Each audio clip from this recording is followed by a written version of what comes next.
किताबों में लिखा है, एक बुढ़िया खातून थी, उसकी झोपड़ी थी एक बादशाह के महल के सामने। और वो बादशाह अल्लाह ताला ने बड़ा नवाजा हुआ था।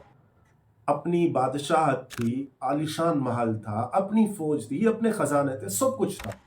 लेकिन चूंकि उस बुढ़िया का जो खेमा था, उसकी जो झोपड़ी थी उसके सामने थी, साफ ज़ाहिर है बुरी लगती है। महल के शान शान नहीं थी ये चीज़ कि उसके सामने कोई झोपड़ी हो।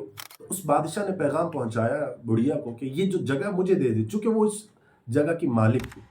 उसने इनकार कर दिया, नहीं दिया, चूंकि मालिक थी, इख्तियार था। एक मरतबा ऐसा हुआ कि वो जंगल किसी काम से गई, पीछे से बादशाह ने जुल्म किया, ज्यादती की। उसने क्या किया कि बंदों को भेजा और उस झोपड़ी को वहां से खत्म करवा दिया। वो बुढ़िया खातून जब आई तो उसने ना किसी को शिकायत नहीं की, ना उसने बादशाह को गालियां दी, ना उसने किसी और से कुछ कहा। यकीन करें, जब मुसलसल किसी पर जुल्म किया जा रहा हो, किसी को बार बार सताया जा रहा होता है, तो वो फिर खामोश हो जाता है।